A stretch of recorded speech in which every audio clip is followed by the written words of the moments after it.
Chaque unité regroupe 50 lits et il y a 9 chambres d'espace VIP par espace de 50 lits. Et au total, il y a 3 hospitalisations.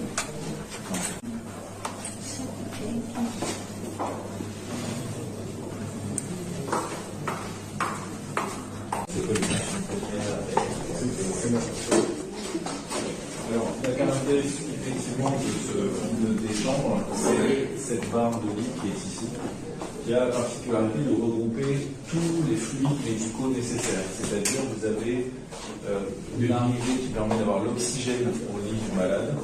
Vous avez aussi ce qu'on appelle le vide médical et l'air qui permet de faire des soins si nécessaire, si une situation d'un patient se dégrade.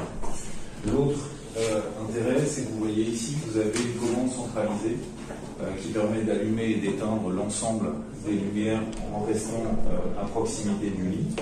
Et chaque lit est équipé d'un appel malade, ce qui permet à la fois de gérer les lumières et en même temps d'appeler les infirmières en cas de souci. Infirmières qui sont dans le poste de soins qu'on verra tout à l'heure, ou qui sont dans les chambres, elles reçoivent l'information qu'il y a un problème, qu'il y a une difficulté et qu'un patient a besoin d'une intervention. Et donc il suffit d'appuyer sur le bouton rouge, on voit que ça s'allume, donc là le signal est envoyé vers le poste de soins et ça permet de donner l'information. L'infirmier, ça peut renseigner sur la salle d'où vient l'appel. Ça renseigne sur, ça donne le numéro dans la salle. Dans la salle de soins, vous avez effectivement le tableau avec un numéro qui dit la chambre numéro 12 s'allume et l'infirmier ou celui qui intervient quand il rentre dans la chambre appuie sur le petit tableau pour couper l'alarme et dire que l'intervention est faite, la prise en charge est faite. Ce qui permet aux autres professionnels de santé qui sont dans le local de ne pas intervenir et venir à la chambre numéro 12. Donc ça permet d'être plus efficace et plus efficient dans les interventions.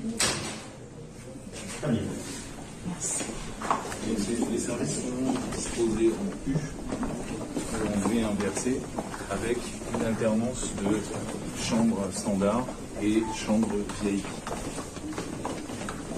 Dans chaque unité de 50 lits, vous avez aussi un troisième type de chambre, qui sont des chambres dites SACE, qui permettent, en cas de pathologie épidémique ou en cas de risque plus important de contagion, d'avoir un poste de lavage des mains qui est directement ici et qui n'est pas en lien et en contact avec le patient.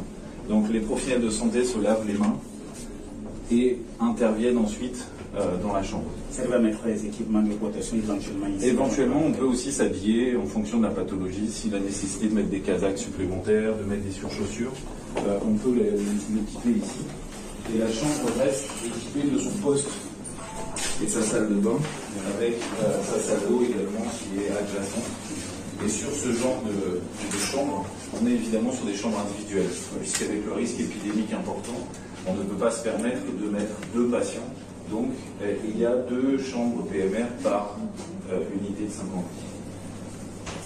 lits. Pas PMR, pardon, 2 chambres infectieuses. Ça, c'est PMR. Non, ça c'est PMR, on va la voir, c'est la 4e. Il serait bien que vous preniez la chambre PMR.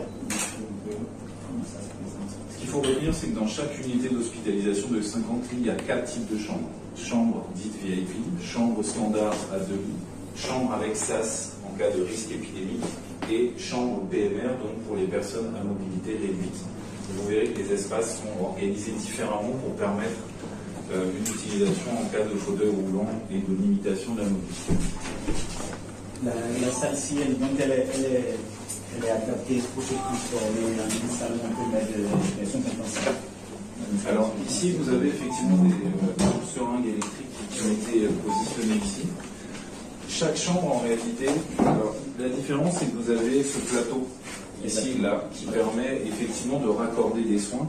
Donc là, on voit une tubulure, enfin, on voit une pompe à vide qui permet de faire des aspirations et qui permet de faire aussi des soins respiratoires.